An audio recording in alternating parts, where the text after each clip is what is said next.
마가복음 두 번째 시간입니다. 마가복음 구조를 좀 보겠습니다. 지난주에 말씀드린 것처럼 다섯 부분으로 나눌 수 있습니다. 예수님 세례요한 등장하고 세례 또 시험 받으신 것이 서론 내용에 나와 있고요. 1장 16절부터 본격적인 사역이 시작되는데 북부 갈릴리 지역에서 사역하십니다. 그다음에 지난주에 우리가 지도에서 보았던 것처럼 가이사랴 빌립보 맨 북쪽에서 예루살렘을 향해서 남쪽으로 이제 십자가를 향한 길 위에서의 본문이 시작됩니다. 여행이지요. 길 위에서의 본문의 사역의 메시지의 핵심은 제자도였습니다. 예수님의 제자가 되어서 산다는 것은 무엇을 의미하는가? 어떻게 사는 것이 예수님의 제자답게 사는 것인가? 이것이 길 위에서의 본문의 중심 내용이었습니다. 그리고 이제 11장부터 13장까지는 예루살렘에 도착하셔서 예루살렘에서의 사역이 시작됩니다. 나귀를 타시고 예루살렘으로 향하시고 예루살렘 성전에 입성하시고 그리고 말씀을 이렇게 매일 다니시면서 예루살렘 성전에서 가르치시는 이 예루살렘에서의 사역의 핵심은 성전입니다. 예루살렘 성전. 그리고 이제 14장, 15장, 16장은 십자가와 부활 이렇게 되어 있습니다. 오늘 본문 12장이니까 빨간색으로 되어 있는 예루살렘에서의 사역에 해당하는 본문입니다. 오늘 본문은 많은 분들에게 잘 알려져 있는 유명한 본문입니다. 가이사의 것은 가이사에게, 하나님의 것은 하나님께 바치라. 그런데 이 본문의 말씀을 제대로 알고 있는 분은 많지 않습니다. 대체로 이런 식으로 알고 있습니다. 유대 종교 지도자들이 예수님에게 사람들을 보내서 가이사에게, 로마 황제입니다. 이스라엘을 지배하고 있는 로마 황제에게 세금을 바쳐야 됩니까? 말아야 됩니까? 바칠까요? 말까요? 예수님께서 가이사의 것은 가이사에게, 하나님의 것은 하나님께 바치라. 그러면 가이사 것은 세금은 바치고 또 하나님께 드릴 헌금이나 하나님께 드릴 그러한 것들은 하나님께 바쳐라 해서 정교 분리하는 듯한 가이사에게 세금을 바치라는 식으로 많은 분들이 알고 계시고 저도 그렇게 배웠고 오랫동안 그렇게 알고 있었습니다. 그런데 그러면 문제가 생깁니다. 우리 좀 한 절씩 읽어보면서 먼저 본문을 읽고 설명드리겠습니다. 시작. 그들이 예수의 말씀을 책잡으려 하여 바리새인과 헤롯 땅 중에서 사람을 보내매 와서 이르되 선생님이여 우리가 아노니 당신은 참되시고 아무도 꺼리는 일이 없으시니 이는 사람을 외모로 보지 않고 오직 진리로서 하나님의 도를 가르치심이니이다. 가이사에게 세금을 바치는 것이 옳으니까 옳지 아니하니까? 그 다음이요. 우리가 바치리까 말리까 한데 예수께서 그 외식함을 아시고 이르시되 어찌하여 나를 시험하느냐? 데나리온 하나를 가져다가 내게 보이라 하시니 가져왔거늘 예수께서 이르시되 이 형상과 이 글이 누구의 것이냐? 이르되 가이사의 것이니이다. 이에 예수께서 이르시되 가이사의 것은 가이사에게, 하나님의 것은 하나님께 바치라 하시니 그들이 예수께 대하여 매우 놀랍게 여기더라. 가이사의 것은 가이사에게 바치고 하나님 것은 하나님께 바쳐라. 세금 바쳐라. 많은 분들이 이렇게 알고 계신 대로 예수님께서 대답하셨다면 어떤 문제가 생깁니까? 13절을 보세요. 이 사람들이 왜 예수님께 왔냐면 예수님의 말씀을 책 잡으려고 왔어요. 뒤로 화면 넘겨주시면 이 책 잡는다는 말은 사냥꾼이 사냥할 때 쓰는 단어예요. 사냥하여 잡다. 그러니까 지금 이 사람들은 예수님의 말에서 꼬투리를 잡아서 사냥꾼이 먹잇감을 사냥하듯이 예수님을 올무에 집어넣으려고 그런 불순한 의도로 온 거예요. 그들은 누굴까요? 예수님의 말씀을 책 잡으려고 바리새인과 헤롯 땅 중에서 사람을 예수님에게 보내서 질문을 던지게 했던 이 그들이 누군지 알려면 오늘 본문 위쪽으로 올라가야 돼요. 앞선 본문들에 어떤 내용이 있었는가? 사실은 그 앞장인 11장으로 넘어가셔야 되는데요. 마가복음 11장 15절 이하의 말씀에 보시면 예수님과 제자들이 예루살렘 성전에 가셨어요. 6월절을 맞아서 많은 사람들이 지방에서도 오고 외국으로 흩어졌던 유대인들이 예루살렘 성전에 많이 모였겠죠. 그런데 예루살렘 성전에 이방인의 뜰이 있어요. 이방인들은 거기까지만 들어갈 수 있어요. 더 안쪽으로는 유대인들만 들어갈 수 있거든요. 그 이방인의 뜰에서 장사를 하고 있는 거예요. 성전에 가면 구약시대에는 짐승으로 제사를 드리잖아요. 그러니까 멀리서 왔던 사람들이나 뭐 이런 사람들이 성전 이방인의 뜰에서 동물을 매매하고 팔고 이렇게 하는 거죠. 가난한 사람은 비둘기를 사겠죠. 좀 경제적으로 여유 있는 사람들은 염소나 양이나 소 이런 것들을 사요. 그러한 것들을 사는데 이 이방인의 뜰에서 폭리를 취하고 있는 거예요. 어느 문헌에 보면 7배까지 비싸게 받고 팔았다는 글들도 있어요. 그러니까 성전 밖에서 100만 원 주고 사는 제사 제물을 성전 안뜰에서는 700만 원 주고 사야 되는 거예요. 그럼 누가 사겠어요? 밖에서 사가지고 끌고 오죠? 그럴 수가 없었어요. 왜냐하면 제사를 드리려면 제사장이 허락을 해야 돼요. 이 제물은 흠이 없기 때문에 제사 드려도 좋다. 그런데 그 권한을 가진 제사장들이 아무리 좋은 제물이라 할지라도 싸게 밖에서 사온 거는 허용을 잘 안 하기 때문에 이스라엘 사람들은 울며 겨자 먹기로 성전에서 비싼 제물을 사야 되는 거예요. 그리고 성전에 오면 20살 이상의 남자 성인 장정들은 성전 세라는 걸 내야 돼요. 1년에 한 번씩. 반세겔을 내게 되어 있는데요. 그런데 밖에서는 주로 로마의 동전들, 은전들, 금화들 사용하겠죠? 그런데 성전에서 로마에서 사용하고 있는, 밖에 세상에서 사용하고 있는 돈은 받지 않는 거예요. 논리가 이런 식이에요. 거기에는 로마 황제의 형상이 그려져 있고 이방인 로마의 글씨가 써 있기 때문에 그런 동전이나 은화나 금화는 성전의 거룩한 곳에 헌금으로 바칠 수 없다. 성전에서는 아무것도 써 있지 않은 그러한, 주로 이제 이스라엘 북쪽에 두로라는 나라가 있는데 두로의 화폐를 사용하거나 그러니까 이제 이방인의 뜰에서 환전을 해야죠. 헌금을 내려면 밖에서 쓰는 돈은 헌금으로 바칠 수 없으니까 환전하면서 또 폭리를 취하는 거예요. 예수님께서 그 장면을 보시면서 분노하셨어요. 2000년 전에 이스라엘을 한번 생각해 보세요. 부유한 사람들 물론 있겠죠. 그러나 대부분 이스라엘 백성들은 로마에게 억압을 당하면서 일제시대의 우리나라 사람들 생각하는 것 비슷하겠죠. 그러나 2000년 전이니까 훨씬 더 모든 것이 더 열악했겠죠. 그나마도 로마에서 세금으로 뜯어가고 여기저기에 뺏기는데 백성들이 당시 하루에 2끼 먹었는데요. 그 2끼도 제대로 채우지 못해서 고생하면서 가난하게 살고 있는 이스라엘 백성들에게 성전에서 그 이스라엘 백성들의 신앙심을 이용해서 강도짓을 하고 있는 거예요. 그래서 예수님께서 그 모습을 보면서 성전 안에 들어가셔서 매매하는 자들을 내쫓으시고 돈 바꾸는 자들의 상, 이게 은행 역할을 했어요. 고대에는 은행이 없어서 그냥 거리에다가 상 놓고 돈 빌려주고 이자 받고 이런 식으로 했는데요. 그 상, 그리고 비둘기 파는 사람들의 의자, 이것을 다 뒤집어 엎으셨어요. 그러면서 16절에 아무나 물건을 가지고 성전 안으로 지나다님을 허락지 아니하셨다라는 것은 매우 엄하게 물건을 들고 다니지 못하고 가만히 막 얼음 땡 하던 게임처럼 다들 아무것도 못 가지고 다니게 했다는 게 아니라 가만히 숨만 쉬고 서 있으라고 하신 것이 아니라 예배 도구 가지고 다니지 못하게 한 거예요. 그러니까 저기 물건은 성구예요. 성구. 뭐 종, 헌금함 이런 것들이죠. 이렇게 강도짓 하면서 무슨 하나님 앞에 예배냐는 거예요. 거룩한 척 하면서 이렇게 가난한 백성들의 피 빨아먹으면서 하나님 앞에 거룩 찾아가면서 예배하지 마라. 예배 금지예요. 그리고 나서 17절에 우리 같이 한번 읽어볼까요? 시작. 이에 가르쳐 이르시되 기록된 바 내 집은 만민이 기도하는 집이라 칭함을 받으리라고 하지 아니하였느냐? 너희는 강도의 소굴을 만들었도다 하시매. 구약의 선지자가 뭐라고 말씀하셨어요? 성전은 만민이 기도하는 하나님의 집이라고 하나님께서 말씀하시지 않았냐? 내 집은 만민이 기도하는 집.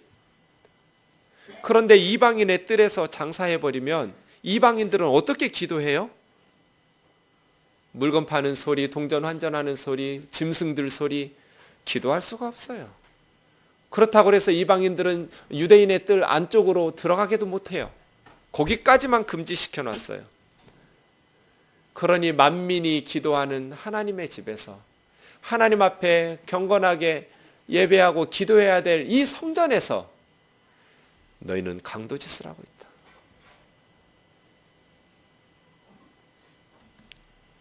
하나님의 이름이 선포되기 때문에 다 하나님의 말씀이 아니에요.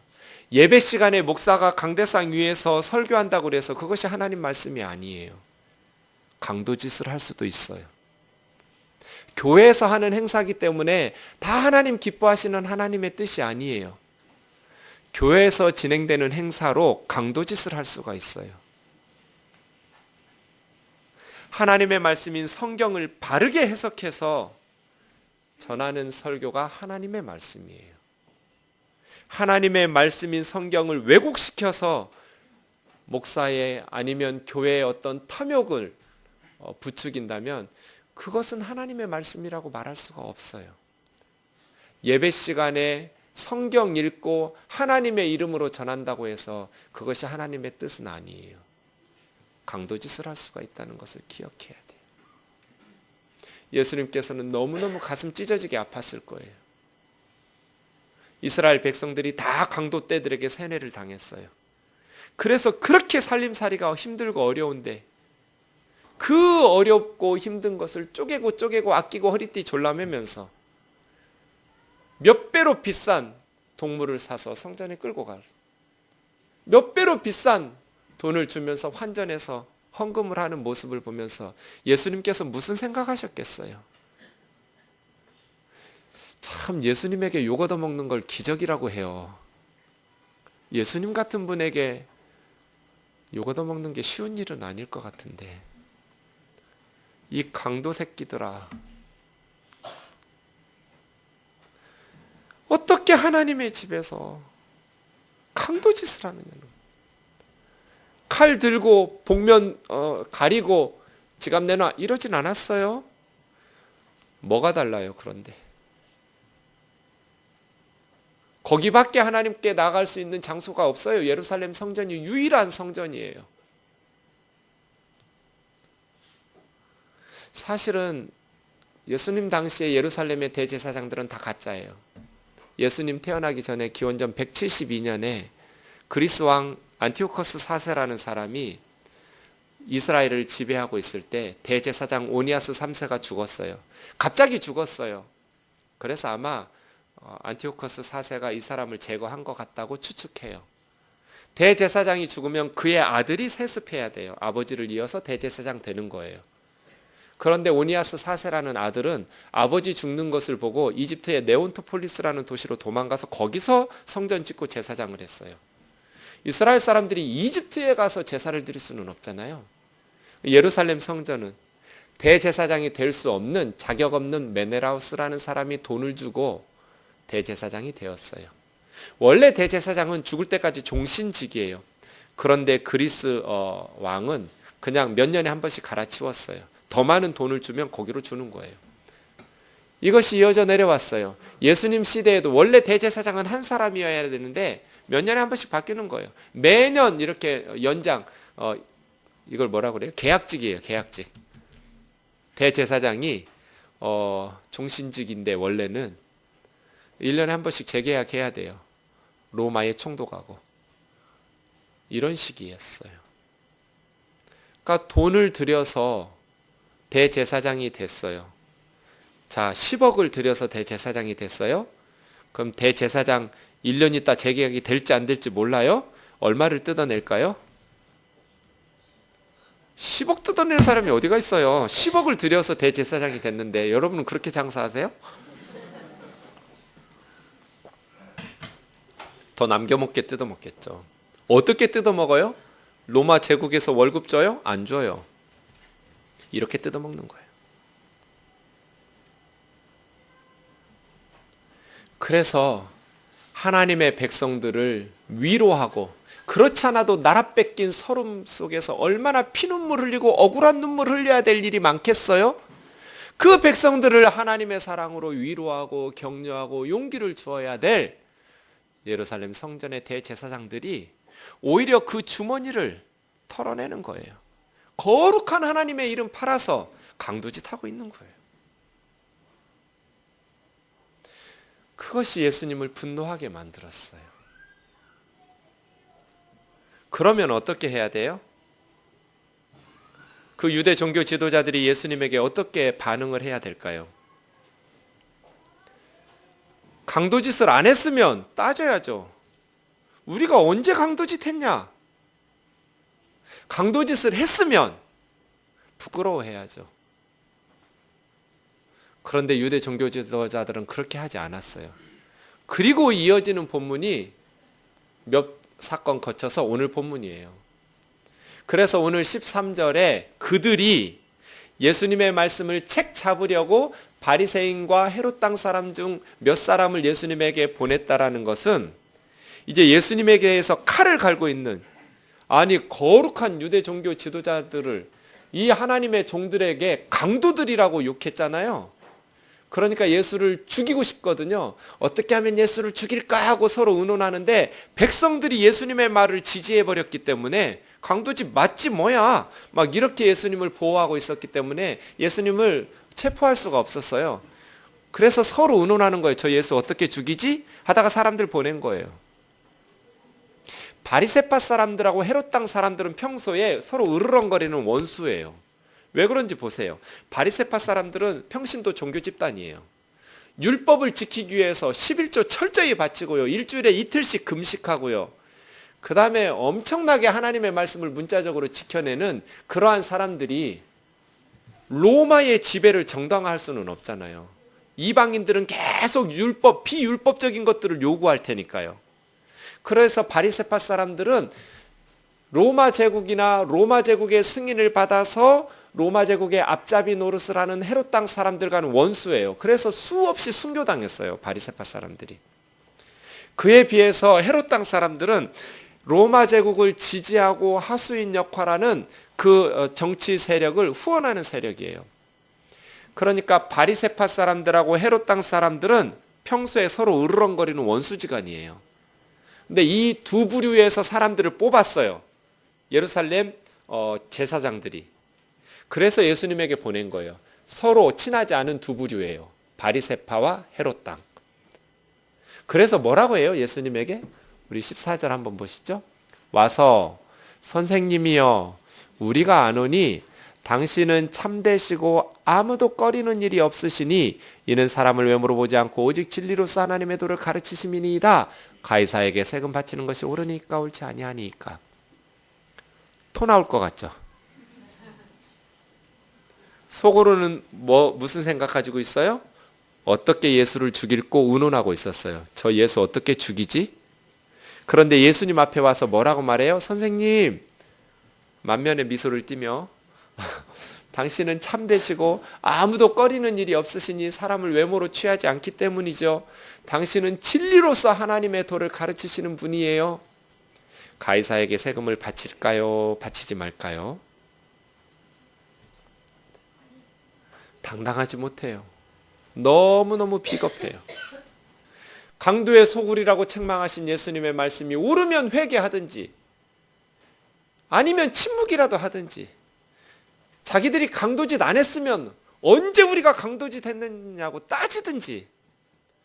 그런데 그러지 않고 칼을 숨기고 와서 앞에서는 웃으면서 연기를 하고 있어요. 예수님 그래서 15절에 그 사람들의 외식함 보았다고 그랬어요. 외식이라는 것은 연기한다는 위선이란 뜻이에요. 무대 위에서 연기했어요. 여러분 교회 와서 연기하지 마세요. 신앙생활은 연기가 아니에요. 진실해야죠. 제가 마음에 안 들면 목사님 참 착하고 선하고 막 이런 식으로 하면서 등 뒤에서 칼 꽂고 이렇게 연기하면 안 돼요. 강대상 위에서는 거룩한 척 경건한 척 설교하면서 집에 가서는 막 폭군으로 변하는 목사님. 그래서 어느 사모님은 강대상 위에다가 이부자리 폈대잖아요. 나 여기서 살 거라고. 우리 남편이 여기가 제일 착하다고. 집에 오면 악마라고. 연기가 되면 안 돼요, 신앙생활이. 어느 권사님은 장로님이 남편 죽고 나서 예수 안 믿어요. 목사님이 신방 갔어요. 왜 교회 안 나오시냐고, 권사님. 내 계속 예수 믿으면 그 인간 있는 천국 갈 거 아니냐고. 나 그 인간 보기 싫어서 예수 안 믿을 거라고. 지금까지 안 믿어요. 그럼 그 장로님은 뭐 한 거예요? 교회에서 연기한 거예요, 연기. 그건 신앙생활이 아니에요. 바리새인들, 헤롯 당들이 예수님 앞에 와서 지금 연기하고 있어요. 당신은 참되시고 사람을 꺼리는 일이 없으시니 아무도 외모를 취하지 않으시고 진리로서 하나님의 도를 가르치시는 분이십니다. 그러면서 칼을 꽂아요. 가이사에게 세금을 바치리까 말리까. 사랑하는 형제 자매 여러분, 제발 당당하게 사세요. 두려울 게 뭐가 있어요? 예수님이 우리를 위해서 십자가에 돌아가셨고, 우리는 죄인이고 착하게 살고 의롭게 살아서 예수님이 우리를 하나님 자녀 삼으신 것 아니라 죄인인 우리를 대신해서 십자가에서 죽으셔서 우리가 하나님 자녀 되었으니, 의로워서 목사되고 설교하는 것이 아니라 용서받은 죄인이 죄인들 앞에 설교하는 거잖아요. 의인이 죄인들에게 설교하는 게 아니에요. 죄인이 용서받은 죄인들에게 설교하는 거죠. 숨길 게 뭐가 있고 두려울 게 뭐가 있어요? 죄가 드러나면 회개하면 되잖아요. 하나님께서 용서 안 하시겠다는 용서 못할 하나님의 큰 죄가 없어요. 하나님께서 용서하시지 못할 만큼 큰 죄가 없어요. 어떤 죄도. 회개하고 새롭게 살면 되잖아요. 이주제 우리 다윗 봤잖아요. 목욕하는 여자 마음에 들어가지고 그 남의 부인 빼앗으려고 그 남편 전쟁터에서 죽이고, 그럼에도 불구하고 하나님 앞에서 회개하고 용서를 구하니 하나님께서 용서하셨잖아요. 뭐가 두려우세요? 왜 비굴하게 살아요? 왜 당당하지 못해요? 지 알고 내 알고 하늘이 알고 땅이 아는데 거룩한 척하고 연기할 필요가 없어요. 저 신학교 다닐 때 어느 전도사님이 꼭 이렇게 넥타이 매고 학교 오셨어요. 참 불편할 텐데. 그 목사님은 전도사님은 너무너무 이렇게 목소리가 거룩했어요. 할렐루야. 늘 목이 반쯤 쉬어가지고.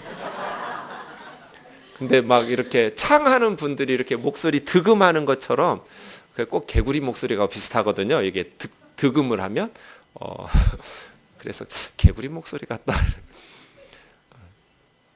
그게 거룩한 게 아니에요. 학교 다닐 때는 청바지 입고 다니는 거예요. 목소리가 할렐루야 할렐루야 연기하려고 하지 말고요. 진실하게 사세요. 진실하게. 연기하지 말고.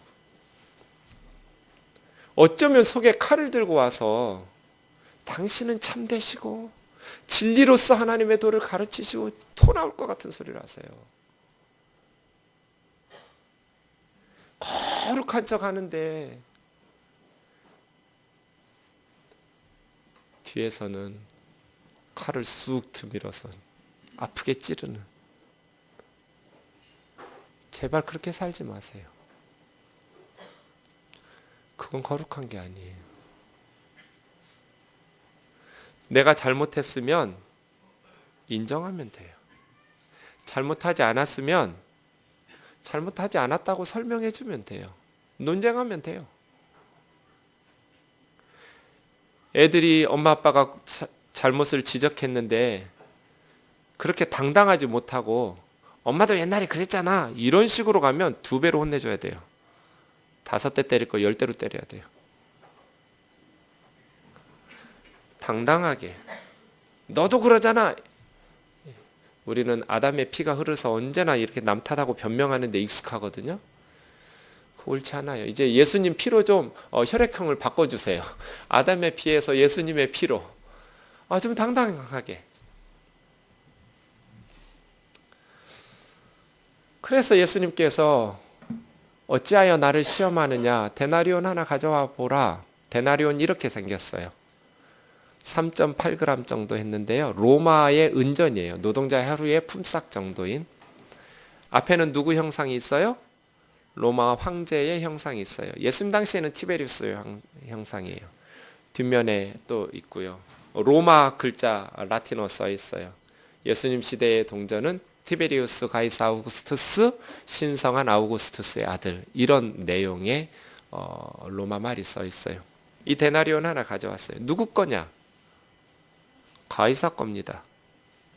가이사의 것은 가이사에게, 하나님의 것은 하나님께 바치라. 이게 세금 바치라는 거예요, 말라는 거예요? 그 데나리온이 누가 준 거냐? 누구의 것이냐? 가이사의 것입니다. 가이사의 것은 가이사에게, 하나님의 것은 하나님에게 바치라.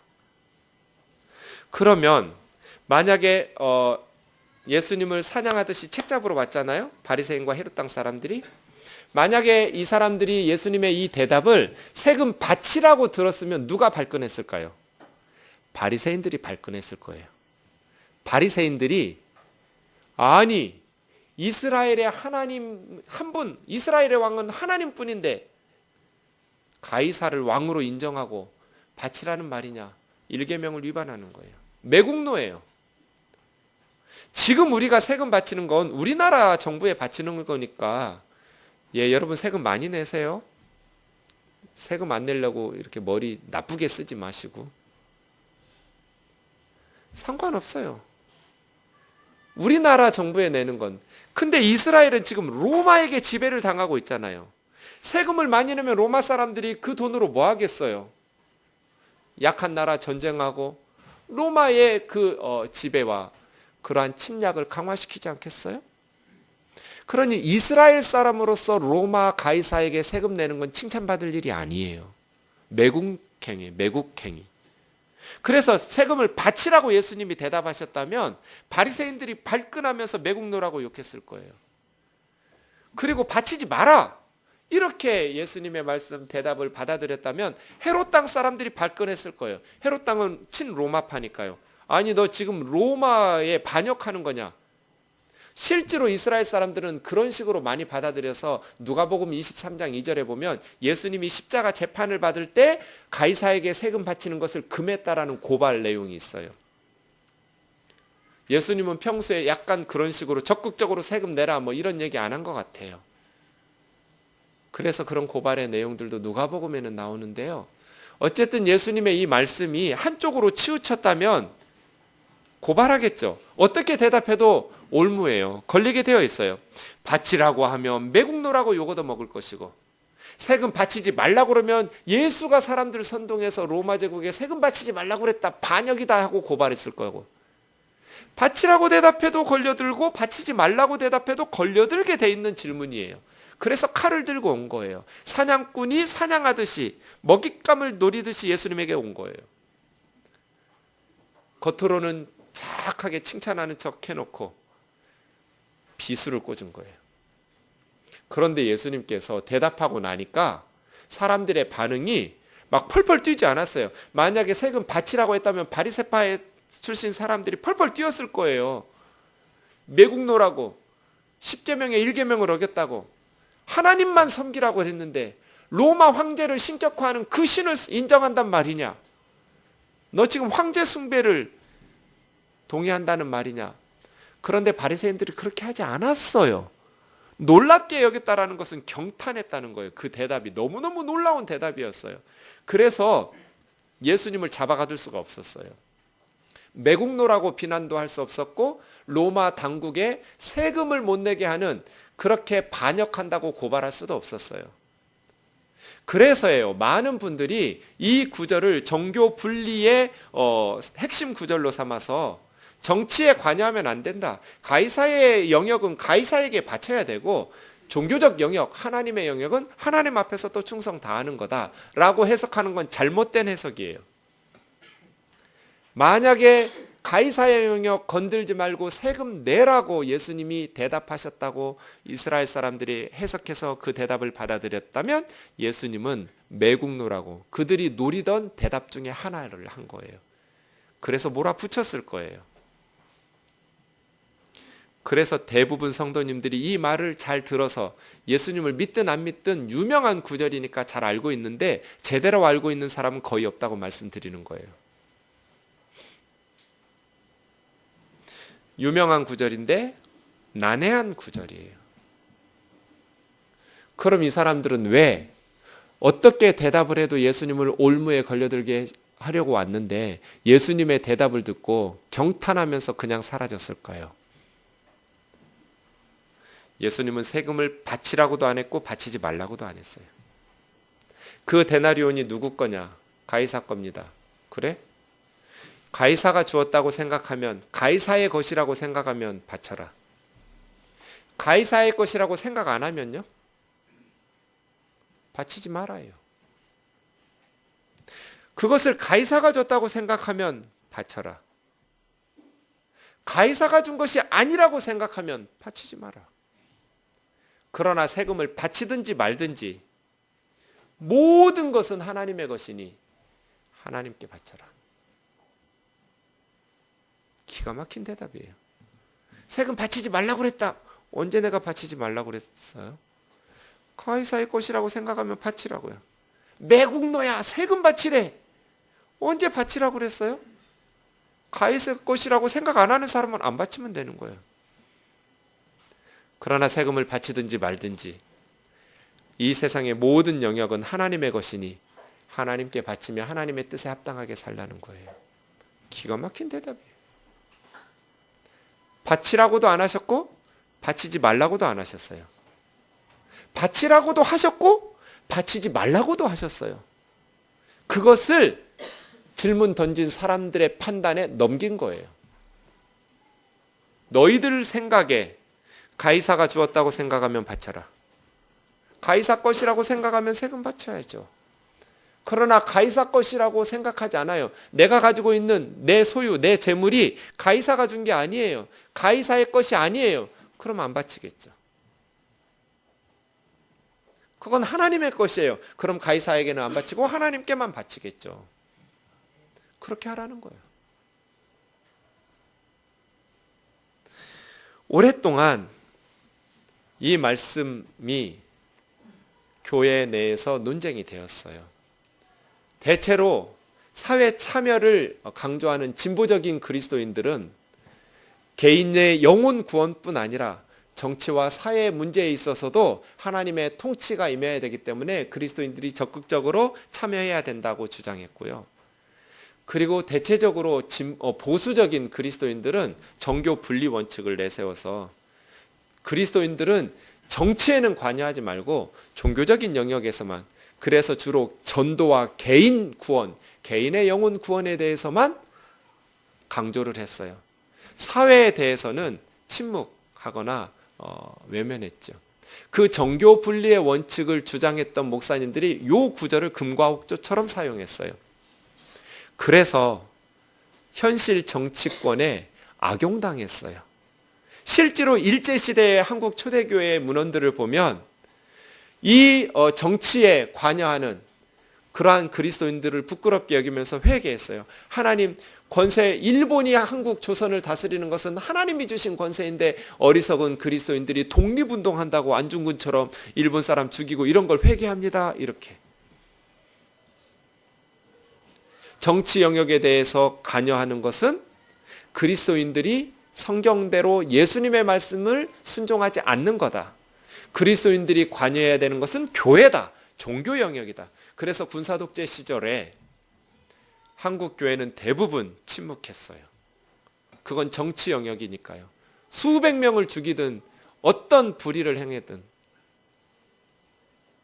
우리는 교회와 전도, 영혼 구원에 관심을 가졌어요.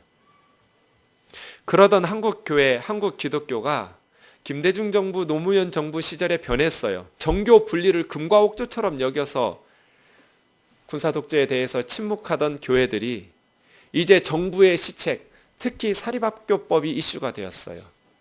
정부의 정치에 대해서 적극적으로 반대하는 데모를 했어요. 왜냐하면 기독교에서 운영하는 사립학교들이 많은데 15개 중에 11개가 기독교 단체에서 운영하는 부패한 사립학교였어요. 교회들이 학교를 운영한다고 생각해 보세요. 얼마나 부패하겠어요. 부끄러운 짓이에요. 교회가 학교를 운영하면 더 깨끗해야죠. 안 믿는 사람들이 운영하는 학교보다. 그렇지 않아요? 교회에서 운영하는 학교는 더 건강하고 더 투명하고 더 학생들을 위해서 희생적인 참된 교육을 하셔야죠. 그러지 않았어요. 사립학교법의 핵심은 사회이사 25%를 외부 인사로 채우자는 거예요. 4명 중에 1명이에요. 그러면 그 사람은 의결권은 없어요.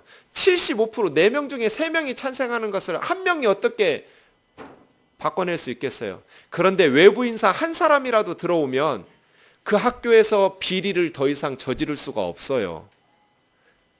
교회에서는 난리를 냈어요. 목사님들이 삭발을 하고 스님도 아닌데 시청 앞에 모여서 정부를 성토하면서 난리를 지겼어요.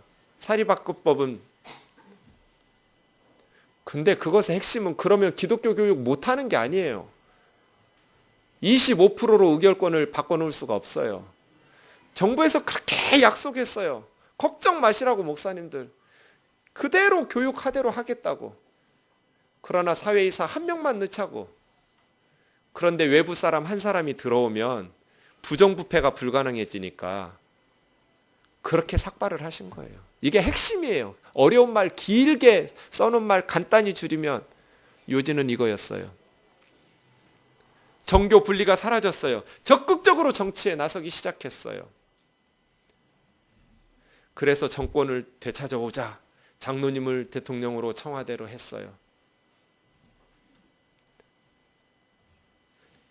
정권의 흐름에 따라서 이랬다 저랬다 변질한 한국 교회에 실망한 지식인들과 젊은이들이 지금 썰물처럼 교회를 빠져나가고 있어요. 그것이 성경적인가?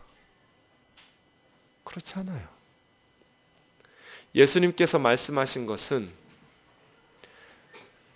우파나 좌파를 편들 수 있는 구절이 아니에요. 좌파적 정치적 사람들이 성경적이다 바치지 말라고 하지 않았어요. 우파적 성향을 가진 보수적 성향을 가진 사람들이 성경적이고 예수님의 뜻이다. 종교에 대해서는 세금을 바치라고 그랬다. 예수님 그렇게 대답하지 않았어요. 그랬으면 예수님은 올무에 걸려 들으셨을 거예요.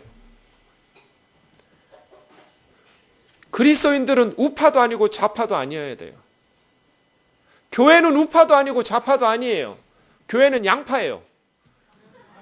저한테 물어요. 목사님 무슨 파냐고. 나는 양파라고 언제나 대답해요. 양파. 양파는 노래도 잘하고요. 양파는 요리도 맛있어요. 달게 해줘요. 네. 마늘이 없을 땐 양파를 넣어요. 왜 교회가 좌파니 우파니 편들어야 돼요? 우리나라 우파에도 성경적인 사람들이 들어가서 정말 하나님의 것은 하나님의 것대로 할 수 있는 정치를 하셔야 되고요. 좌파 정당에도 정말 성경 제대로 하는 그리스도인들이 들어가서 하나님의 것을 하나님의 뜻대로 우리 정책을 만들어서 이끌어갈 수 있는 정치인들이 필요한 거죠. 정책에 따라서 어떤 것이 하나님을 기쁘시게 하는 하나님 뜻대로 이 땅의 백성들을 이끌어가는 부분이냐. 예수님은 이 말씀으로 정치에 대해서는 손 끊으라고 하지 않으셨어요. 예루살렘 성전에 가서 그 정치적인 영역에 들어가서 예수님은 뒤집어 엎으셨잖아요. 그래서예요. 우리의 정치적 성향이 어떠하든지 일제시대에 세금을 바치든지 안 바치든지 정치적 성향에 따라 판단할 수 있겠지만 예수님은 안 바치는 쪽으로 강조하신 것 같아서 누가복음 23장 2절이 있는 거예요. 예수가 세금 바치지 말라고 한다. 이런 식으로 고발당하신 거예요. 어쨌든 예수님은 그러한 현실적 전체에 대해서 그 사람들의 의견을 존중하면서 어떻게 살든지 세금을 바치든지 두려워서 바치지 로마에 세금 바치고 싶은 사람이 누가 있어요?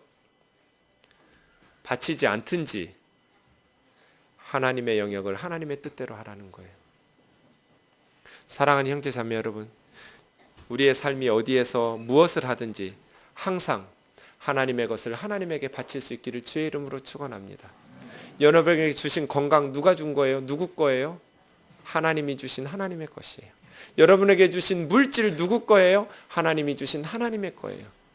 여러분에게 주신 젊음과 재능은 누구 거예요? 직업은 누구 거예요? 가정은 누구 거예요? 우리 뜨인들 교회는 누구 거예요? 다 하나님의 것이에요. 하나님께 바쳐야 돼요. 하나님께 바친다는 것은 교회에다가 헌금하라는 게 아니에요. 하나님께 바친다라는 것은 신학대학원 입학하라는 게 아니에요. 그것이 인생 바치는 게 아니에요.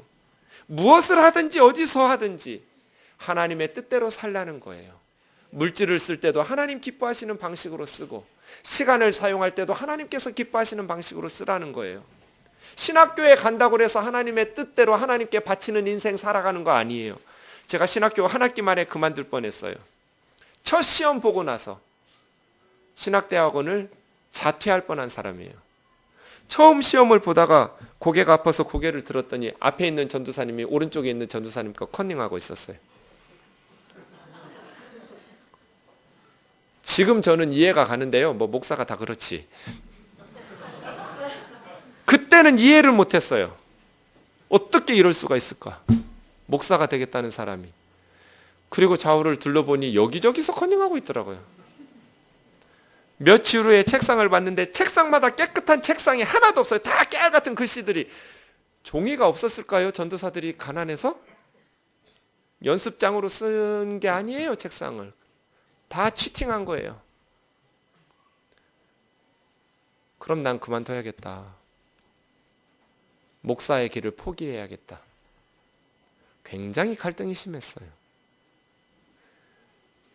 그러다가 그렇게 싫다고 다 버려버리면 누가 하나. 그래서 그 다음 시험부터는 칠판 앞에 앉아서 시험 봤어요. 맨 앞에 책상에서. 이 꼴 저 꼴 안 보게. 뒤에서 무슨 일이 일어나는지 몰라. 신대원에 입학하고 목사 한 수 받았다고 해서 하나님의 것을 하나님께 바치는 삶을 사는 게 아니란 뜻이에요. 목회하면서도 얼마든지 강도짓을 할 수가 있어요. 무엇을 하느냐가 중요한 게 아니에요. 어디다가 사용하느냐가 중요한 게 아니에요. 정치적 성향이 어떠하느냐가 중요한 게 아니에요. 사람마다 다를 수 있겠죠.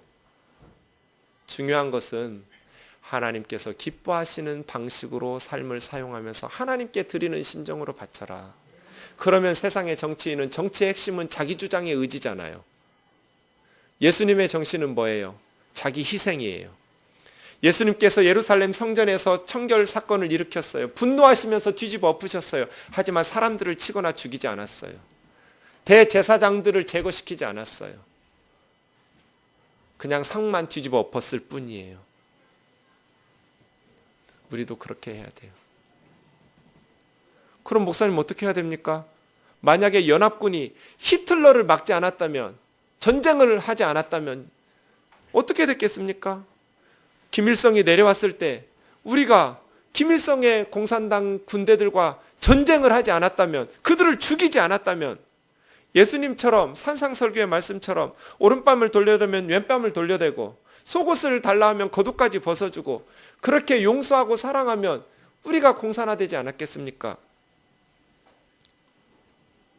어떻게 해야 됩니까? 하나님 뜻은 뭡니까? 네, 그게 하나님 뜻이에요. 비폭력. 예수님은 그들을 죽이기 대신에 그들의 양심에 호소하셨어요. 강도의 속을, 이 강도 떼더라, 이 독사 새끼들아, 이 뱀 새끼들아. 하지만 그들을 죽이지 않으셨어요. 자신이 십자가에 달려서 죽으셨어요. 이게 예수님의 방식이에요. 그럼 히틀러 앞에서 우리가 죽었고 죽어야 되고 용서와 사랑을 선언해야 됐습니까? 네, 그랬어야 돼요. 그게 예수님의 방식이에요. 그럼 우리나라는 다 김일성이 손 아래 들어가지 않았겠습니까? 그건 하나님이 알아서 하신 문제예요. 그래서예요. 그래서 히틀러가 내려올 때 연합군이 죽였어야죠. 김일성의 군대가 내려올 때 남한의 군대가 죽여야죠. 그러나 그렇게 무력을 사용해서 보복하는 것을 예수님의 방식이라고 말할 수는 없어요. 폭력은 의로운 폭력이 없어요. 전쟁은 의로운 전쟁이 없어요. 미국 대통령이 아무리 떠들어대도 저스트 원은 없는 거예요. 모든 전쟁은 다 불의예요. 모든 폭력은 다 하나님의 뜻에 반하는 거예요. 그래서예요. 연합군이 히틀러를 무찌를 때, 남한의 군대가 공산당의 군대를 무찌를 때, 그것은 하나님의 뜻으로 이것만이 하나님의 순종이라고 말할 수 없어요. 그것은 큰 악을 제거하기 위한 작은 악을 행한 거예요. 그래서 영웅적으로 하나님의 이름으로 전쟁을 할 수는 없는 거예요. 하나님 앞에 겸손한 마음으로 우리의 연약함을 고백하면서 저 강한 악, 저 큰 악이 더 많은 연약한 사람들을 죽이니 우리는 그들의 발걸음을 막기 위해서 작은 악을 사용하니 용서하십시오. 이게 바른 자세예요. 개혁은 그런 거예요. 부패한 목사들, 부패한 교회들을 증오심으로 때려 부수고 건강한 성경적인 교회를 세울 수는 없어요. 부패한 정치인들 욕하고 우리가 다 뽑아놨잖아요. 거기다가 욕하고 저주하고 쏟아 부으면서 자기만 거룩하고 경건한 척 하는 것이 과연 옳은가? 그렇지 않아요. 모든 영역이 다 하나님의 통치가 임할 수 있도록 하나님의 의와 정의가 강물과 같이 흐르도록 우리 그리스도인들이 자기 삶의 분야에서 헌신해야 돼요. 선거, 투표 제대로 해야 돼요. 하지만 악에 대해서, 현실의 악에 대해서 우리 그리스도인들은 예수님의 길을 쫓아야 돼요. 그러할 수 없을 때 큰 악을 제거하기 위해서 작은 악을 사용하는 거지, 큰 악을 제거하는 폭력이 의로운 폭력이라고 말할 수는 없는 거예요. 이것이 예수님의 제자된 길이에요. 그래서예요. 우리가 죽는 거예요. 우리가 손해보는 거예요. 우리가 양보하고 희생하는 거예요. 그리고 우리가 죽은 후에 그들이 양심의 악을 깨닫고 내가 강도짓을 했구나 하고 회개하고 뉘우치는 거예요. 뉘우치지 못하면 하나님의 심판이 임하겠죠. 죽어서라도 지옥에 보내겠죠. 그리스도의 제자로 살아간다는 것, 그것은 폭력을 정당화할 수 없어요. 너무나 많은 개혁적인 목사님들, 너무나 많은 개혁을 외치는 사람들이 자기는 의롭고 저 부패한 사람들을 증오하고 증오와 미움을 증폭시키는 어떠한 사역도 주님의 방식이라고 말할 수 없어요. 주님은 용서와 사랑과 희생과 헌신이에요. 이것을 위해서 오늘 본문이 우리에게 가르쳐 주시는 예수님의 메시지가 있다고 봅니다. 우리가 살고 있는 이 세상에 아직도 너무나 피눈물 나는 일들이 많습니다. 저는 적어도 가난한 사람들이 자기가 수고하고 노력한 대가는 못 받아도 너무너무 억울하고 피눈물 나는 억울한 일들을 당해서 스스로 생명을 끊는 일은 없었으면 좋겠어요. 더 바라기는 우리 모든 사람들이 자기가 땀 흘리고 수고한 만큼 대가를 얻었으면 좋겠어요. 그게 정치죠. 회사를 운영하는 우리 집사님들에게 저는 헌금 많이 하는 거 원하지 않아요. 신방 가면 당신의 사명이 뭐냐고 물어요. 헌금 많이 하는 게 기업인의 사명이 아니에요. 직원들에게 월급 많이 주는 게 기업인의 사명이에요. 내 밑에서 일하고 있는 사람들, 회사 잘 운영해서 좋은 직장이 되도록 땀 흘려 수고하고 게으른 사람들에게 무조건 잘하라는 게 아니에요. 공부는 조금 하고 기도 열심히 한다고 시험 잘 보면 안 돼요. 시험 잘 보고 싶으면 공부를 열심히 해야죠. 안 믿는 애들보다 더 많이 공부해야죠. 그것이 하나님의 은혜예요. 그렇게 모든 첫 영역에서 하나님 앞에서 우리가 하나님께 받은 것 하나님께 바칩니다 하는 심정으로 살아갈 수 있기를 주의 이름으로 축원합니다. 우리 사회가 억울한 피눈물을 쏟다 못해서 스스로 생명을 끊는, 교회가 이렇게 많은데, 예수 믿는 사람들이 이렇게 많은데 우리 주변에 가난하고 힘없는 이웃들이 억울하게 피눈물 쏟다가 죽어서 되겠어요? 억울한 피눈물을 쏟지 않는 나라가 될 수 있도록 그리스도인들이 각자의 삶의 영역에서 정직하게, 진실하게, 바르게 살아갈 수 있기를 주의 이름으로 축원합니다. 그것이 하나님의 것은 하나님께 바치는 겁니다.